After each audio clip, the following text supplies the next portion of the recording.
This election season, the Kayla Evans Show on Bowie TV brings you up close and personal with Prince George's County executive candidates. It's more than politics, we're diving into their stories, passions, and visions for our community. Tune in daily on Bowie TV local channels and YouTube, and on the Kayla Evans Show YouTube channel. The special election is March 4th. Let's get into it. Welcome to the Kayla Evans Show. This platform is uniquely designed to educate and empower individuals of all walks of life as we converse with experts of various industries. These intellectual conversations are designed to inspire and uplift members of our culture and society, collectively gaining knowledge and information dedicated to our human experience. Let's get into it. Good evening, everyone. Welcome to the Kayla Evans Show here on Bowie TV. I'm your host, Kayla Evans, and today we're continuing our PG County Executive Forum series. We're diving deep into the race for the Prince George's County Executive in the upcoming special election. Our guest today is Albert Slocum, a candidate with a unique background in finance, community service, and a strong commitment to improving the lives of residents here in Prince George's County. Albert has spent his career advocating for financial transparency, creating opportunities for our youth, and serving his community. Today, we'll explore his vision for the future of the county, his approach to addressing the challenges we face, and his plans for balancing economic growth with equity and inclusion. Let's discuss these important issues and more with Mr. Albert Slocum this evening. Welcome to the show, Mr. Slocum. How are you this evening? I'm doing great. Thank you for having me, and hope all is well with everyone here. Thank you. It's an honor to be Absolutely. here. So one of the things that I like to do on the show is to make it things a little bit more relaxed for folks to be able to just understand humanity first. Before we get into titles and positions and accolades, I like to understand who individuals are as individuals themselves. So do you want to, I gave your background, but do you want to give folks just a quick intro to who you are as Albert Slocum himself? Yes, absolutely. I'm originally from Bridgeport, Connecticut. For those of you who are familiar with Bridgeport, it's outside of New York, about 45 minutes. And I'm the youngest of 10 children. Oh, wow. Yes, five of us brothers and five sisters. So three are no longer with us today, unfortunately, due Mhm. to circumstances that we all go through on a day-to-day basis regarding life and just things that happen in our communities. I grew up in affordable housing, which we call the projects, and that was pretty tough, very tough. Being the youngest of 10, you're thinking you're in good hands with your bigger brothers and sisters, but they're actually preparing you for life. They're not, coddling you. They're kind of like toughing you up, right? So you can handle the ups and downs, as you go through life, especially as we call the hood. I became an activist at the early age of 13. My mother actually inspired me. She's always been very involved in the community and just trying to bring about real change in the community based on her circumstances, trying to raise a large family like ours. Absolutely. And exactly, and she did her best. She did her best.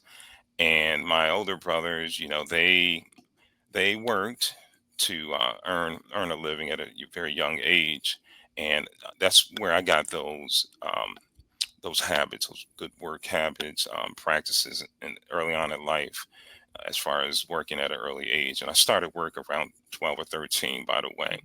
I Wow. started, yes, and I tutor youth individuals, um, students my age or older.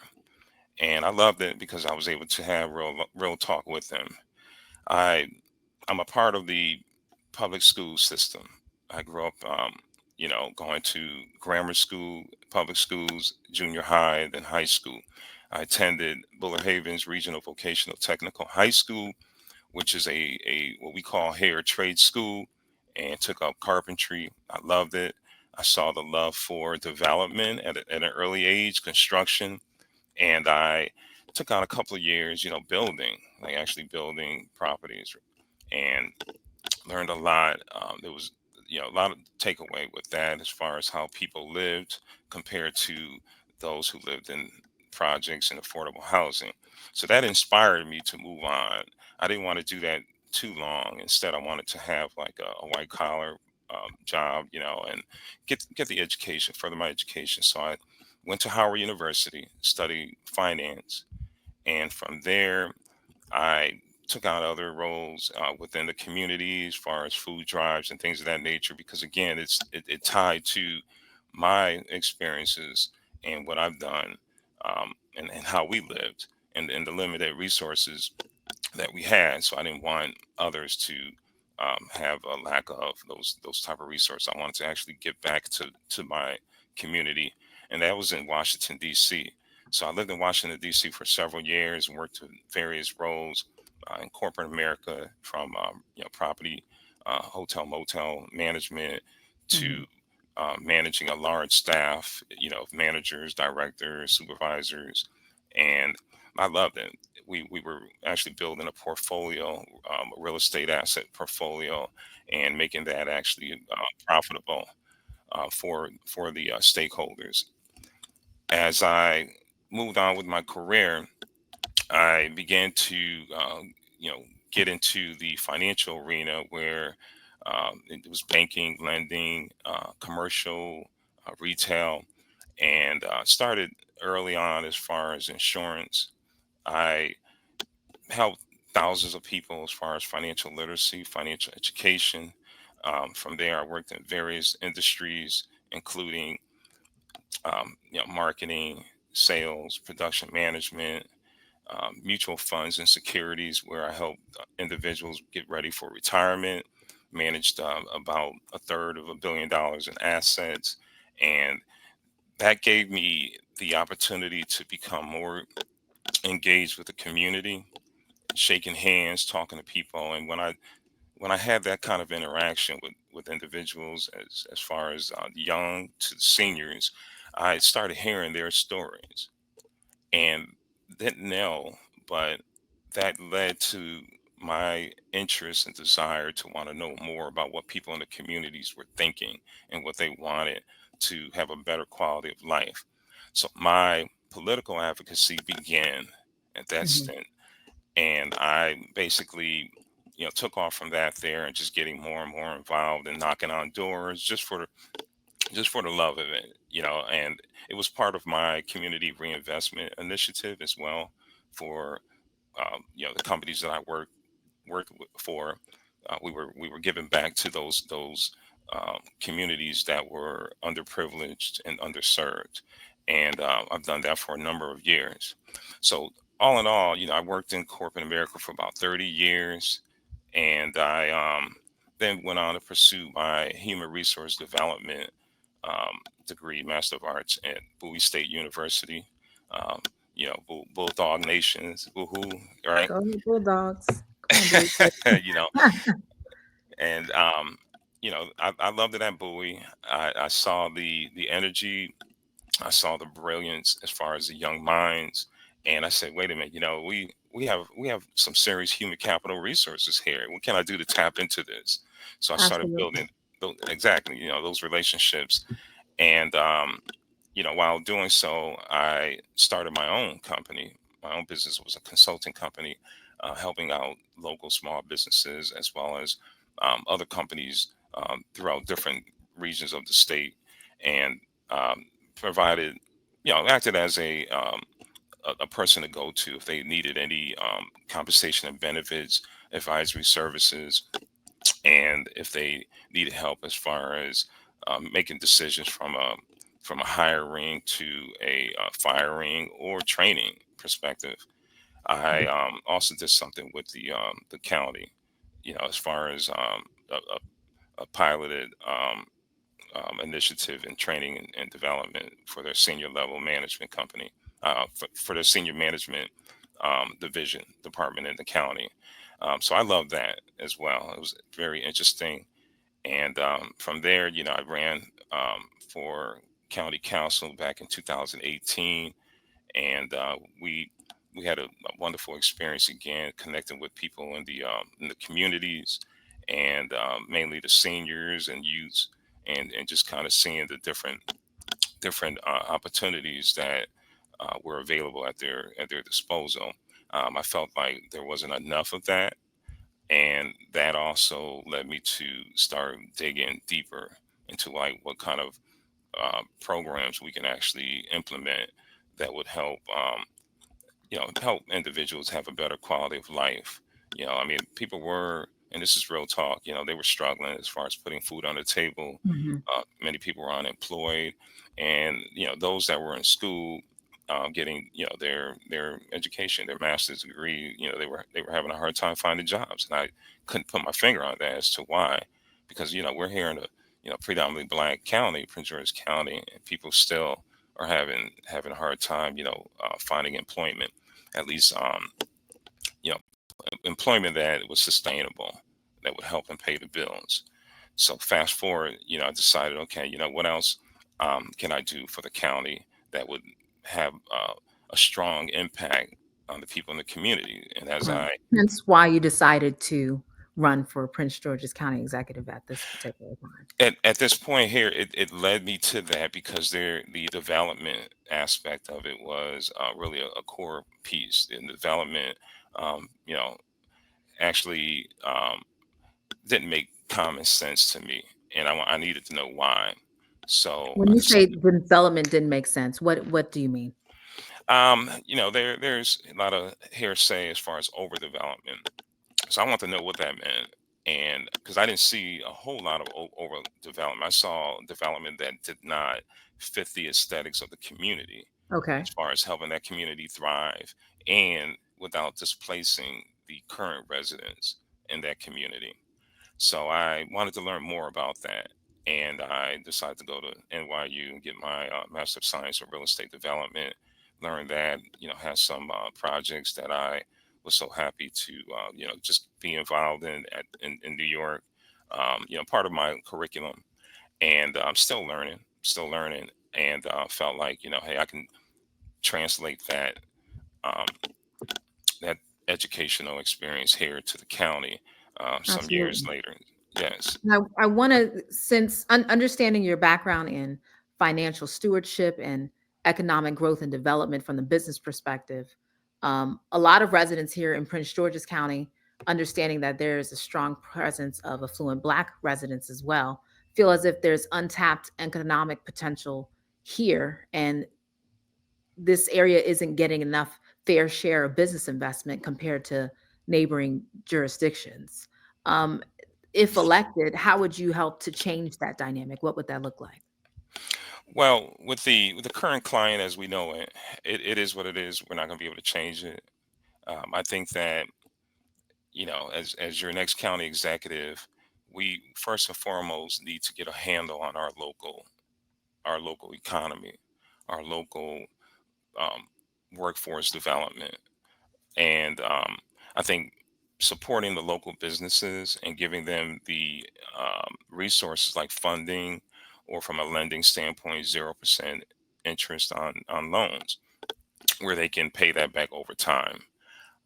Giving them also tax benefits, or incentivized economic incentivized taxation on their the revenue that they earn, but after the first 5 years, just kind of giving them some opportunity to grow and build up their business so that they can, have a sustainable, um, force in the local economy here in Prince George's County.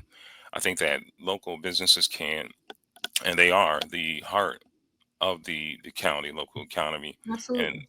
they can add value as far as hiring our our residents.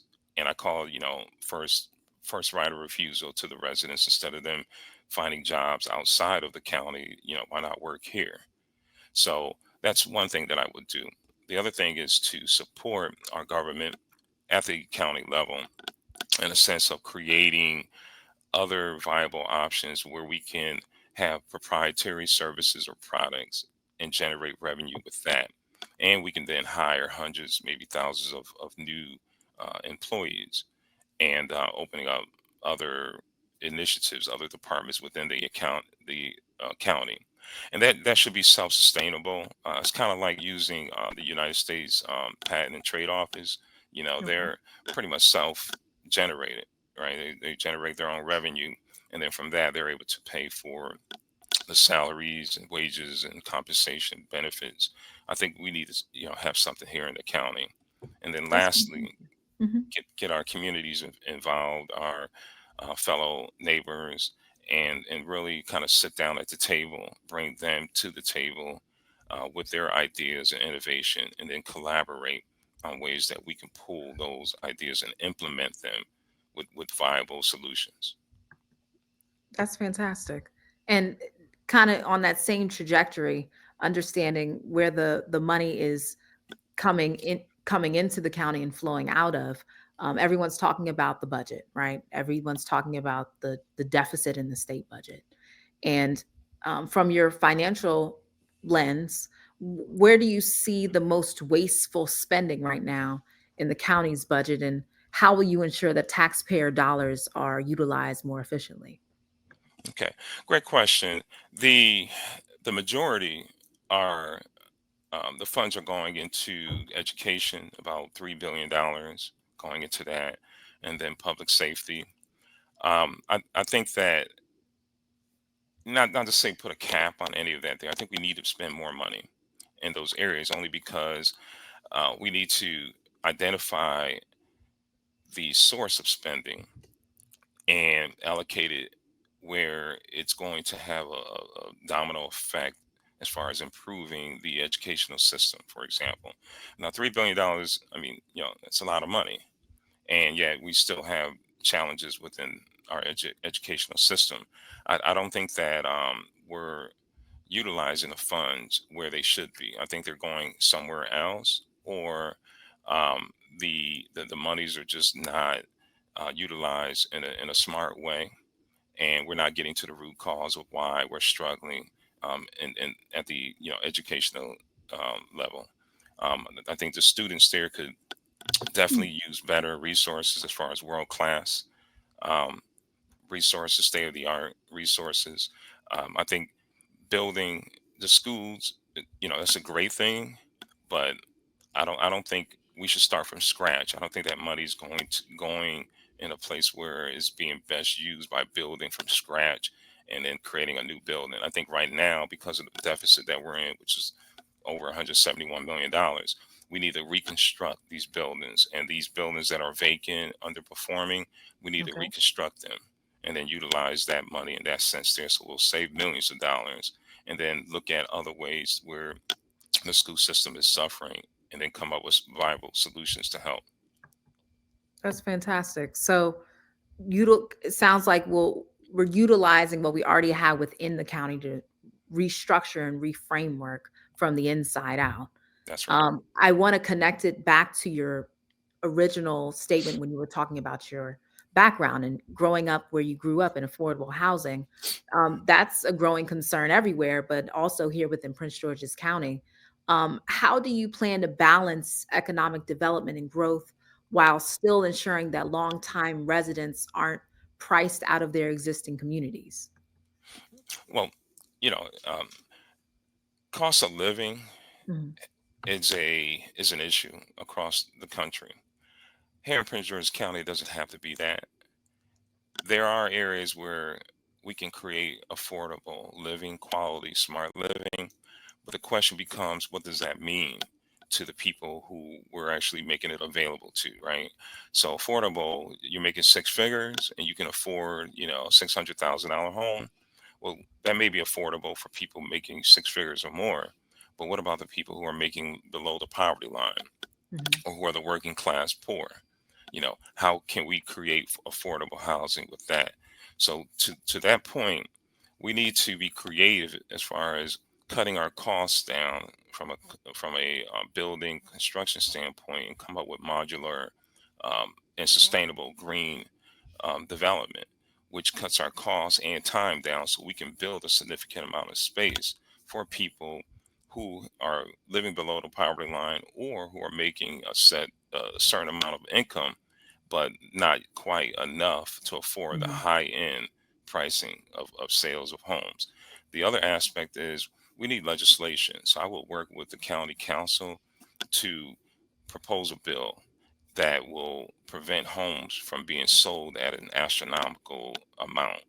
Now, I'm a real estate licensee as well, and I understand how the marketing is, and how the builders actually astronomically price out the cost of these homes, and they're really not affordable for everyone. So, Right. in order for that to happen, I think we need to improve how there's a ceiling on how much those homes can be sold for, and lastly, bring in developers with common sense that are nonprofit or not for profit developers, and allow them to start creating, building, designing, and having that vision. Give them, the opportunity to help Prince George's County become strong in that economic era that we're in now, where we need it the most as far as significant space that's affordable for everyone. Absolutely. That sounds like reasonable development, as I'd like to call it, to where we're not pricing people out of where they are in their particular community.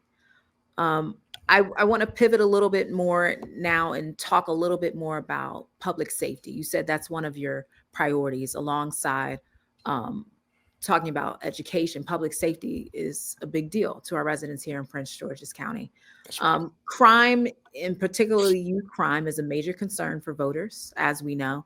And beyond policing, what community driven strategies would you implement to address this root cause of crime?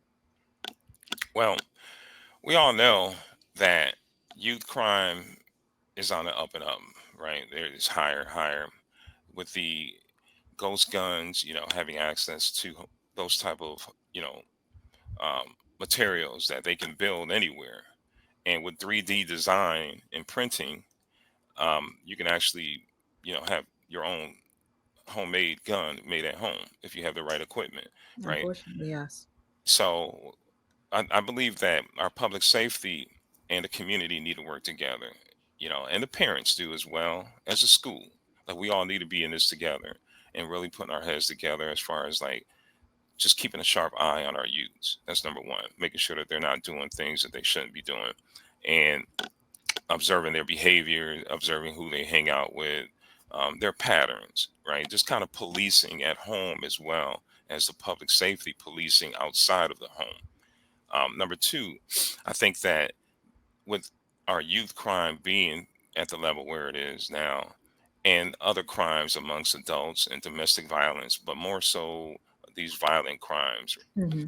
I think that we need to ask ourselves a question. For instance, those crimes are related to like either homicide or suicide, or are they more financial crimes in the sense of burglary? Okay. Yes, And if they are more economically related, then we need to get to the root cause. Everything's to the root cause, right? We need to figure out, okay, where's this coming from?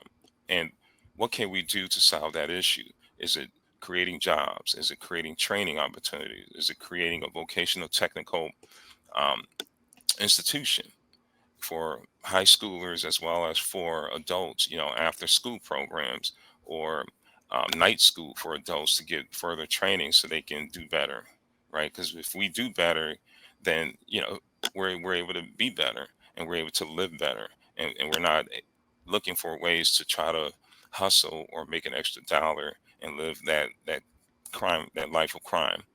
The other aspect is that we need to figure out programs that are conducive for every child across the board, because every that's right. child is not wired the same way. That's Let's be right. real, right?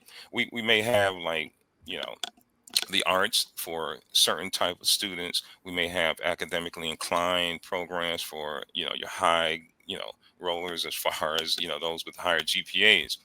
But not everyone's going to get the GPA. So we need to find something that's more conducive. Now, I've seen a lot of graffiti out there.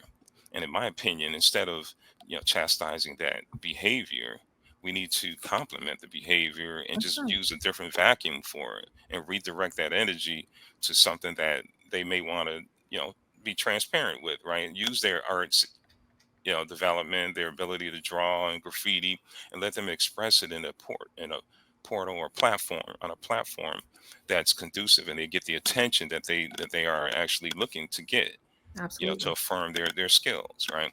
So we need things that are going to make sense to these students to keep them off the streets, to keep them engaged. Now, many of the youths are exploited. We know that. Okay, there's human trafficking, but then there's also exploitation of our children, and folks are using them because they're vulnerable.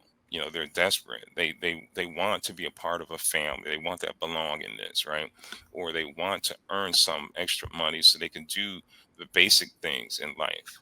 So we need to basically head that off and be that front line and be there for them. And by doing so, I think that that will help reduce the crime. And we can also say honestly that it will help the police, the public safety, as far as do their job, because it commensurates with, you know, helping the community at Right. large from a crime reduction standpoint. That's right. Community accountability and community policing. Right. It starts at home. Prince George's County has had its share of political scandal and ethical concerns. And we've seen a certain type of politician over and over again. But if elected, what specific reforms would you implement to improve the transparency and rebuild public trust in our local government? Great question. Great question. That's a question that I've thought about time after Mhm. time, and it doesn't come up often. But transparency, accountability, and performance, I call it TAP, Okay. TAP acronym, using that, along with having integrity, character, and ethics. All those go hand in hand. I, I would I would definitely push for legislation to support those who, you know, if they've been in office, you know, playing musical chairs. I think we should at least limit that. So if you, for example, if you're at Hmm. the county council level and you served in one of the districts, but then you're going, for the council at large level, I don't Yes. think you should be able to do that. Once you're on a county council, you're on a county council. That's it. You know, if you want to be the chairwoman or chairman during your 2 terms, 8 years, do that in the interim. But once you serve 2 terms consecutively, that's it. You're done. You move on to something else instead of playing musical chairs in the county. The other thing is that, um, Absolutely. thank you. And we can't. I don't know specifically why people do what they do, but when you follow the money, everything has some sort of story, right? It's consistent Yes, to it all these is. scandals when it comes to money, money, money, right? Maybe people are mismanaging their money, but the county council and county executive make good money. And you're making that kind of money and you're not managing your monies. You're not making sound decisions with your finances, and you're using taxpayers dollars. That's obvious. You're going to get in trouble. But the question is why are you doing that? Accountability in that sense, as far as training and some form of financial education, should be a requirement, should be mandatory, and continuing education for every council member, even county executive, just to make sure that you have the right acumen, you have the right emotional intelligence, or Mhm. you have the right motives, um, because you're representing the public. What you have done personally in your personal time, what have you, I get that. We're all not perfect, right? We all have things coming out of our closets, but when you take on that role and you use taxpayers' monies or you abuse your power, that becomes a problem. And you have to separate your situation from the role as county executive or county council. Absolutely. So I want to stay here on this accountability and ethics train because that's very important to me as an informed voter, and seeing the musical chairs number that's been happening a lot amidst these various special elections over the past couple of years. How will you ensure that, as a member of county leadership, in that spirit of accountability, of transparency, that you remain accessible to everyday residents, not just in special interest groups or in development spaces. As a primary resident here in the community, how will you remain accessible to residents and your constituents? Well, I've always been hands on, and I plan to continue being that way. I understand time is of the essence, and sometimes the role may tie up your opportunity to be accessible all the time the way that you want to. But what would help, um, in my style of leadership, is to get more engaged with the community, inviting the community to the table. Number one, not just developers or other politicians or community leaders, and edifying them, but the people of Prince George's County are what make the county what it is. And if we can strengthen those relationships by being more accessible, I think that the Mhm. county will obviously be better off, and people will take more pride and be prouder of the county. And if we give them reasons to be proud, like getting more people involved, being a part of Prince George's County by getting in where they fit in. That's number That's two. right. Get in where you fit in. Not strong arming people and just kind of like directing them in the direction that you think that you need to put them, but actually find out what their likes are, what their passions are, what they actually bring to the table based on their education, their experience, and their passion. Number three is that visiting, as many communities as possible, going to and supporting many functions or events that these Prince Georgians and communities actually take pride in, that they're spending a whole lot of time, effort, and resources on. I think that we should honor that, and not leave them out there as if they're some kind of stepchild or stepchildren. Right, right. So those would be the top of my list there as far as being more accessible and involved in the community. The other things, I know when I was growing up, in different areas of the East Coast, like Connecticut, and I had a short residency in Brooklyn, New York. We had summer league games, right? So involve the kids in that. Whether that's baseball. I know police athletic league has a baseball league, so kind of capitalize on that. But get the youth involved as well, and the parents will come. You know, the parents will come. Now, if the parents are too busy and they have to work, I get that because they have to make a living. So often enough, we talk about all these other issues, but we forgot about childcare, and we don't hear that as much. Since You know, COVID, hit the shores here, we stopped talking about it, but people still have that as a reality.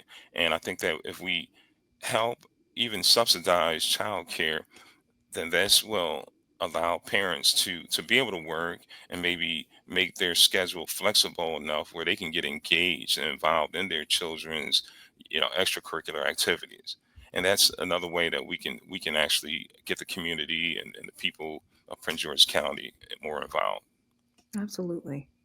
Well, I want to speak more to what your legacy would look like should you be elected and people come out of this saying, wow, Mr. Slocum, as the Prince George's County executive, he really left his legacy. What would one major initiative or accomplishment be that you would want to leave behind that defines your legacy within the county?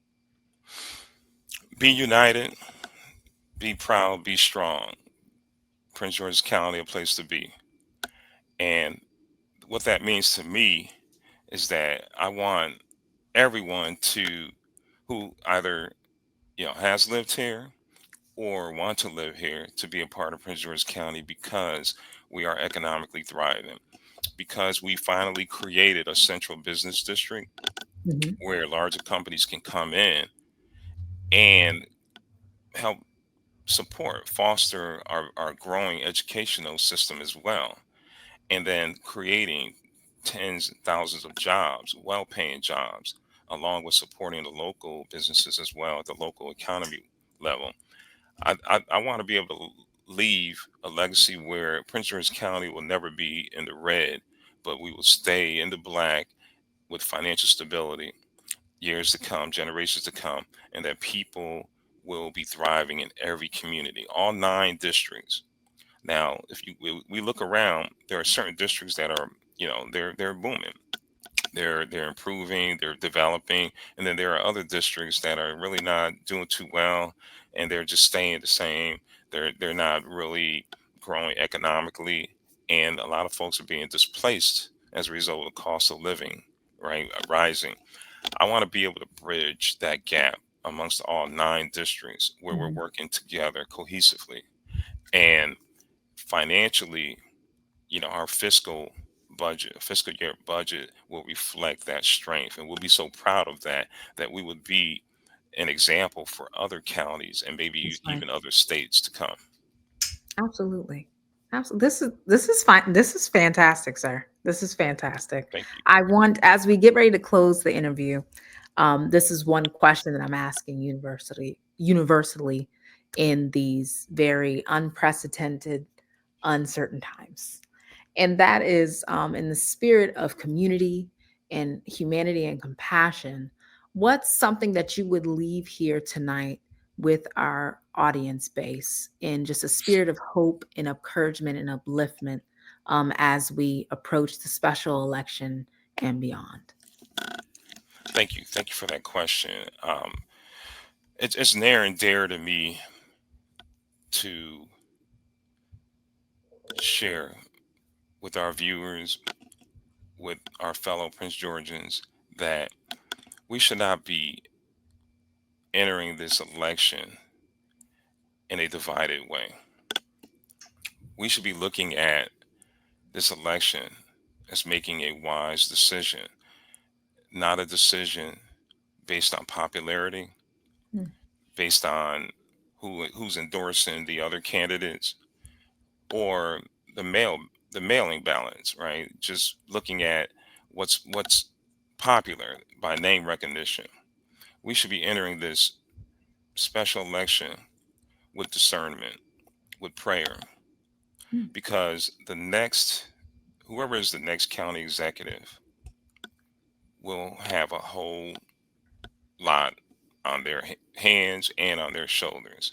And if they are not ready, they're not prepared, it can be chaotic, it can be catastrophic, it can be worse than where we are. And the handwriting's on the wall. We have a new administration. Presidential election was not what we ideally wanted to be, but this administration may not make things conducive for us to be able to live the way that we know now. Right. Things may be different. So this leader, the new elected county executive, has to be the one that knows how to work through the storm, right? And really understand what kind of decisions to make in a fast-paced environment as well as under pressure.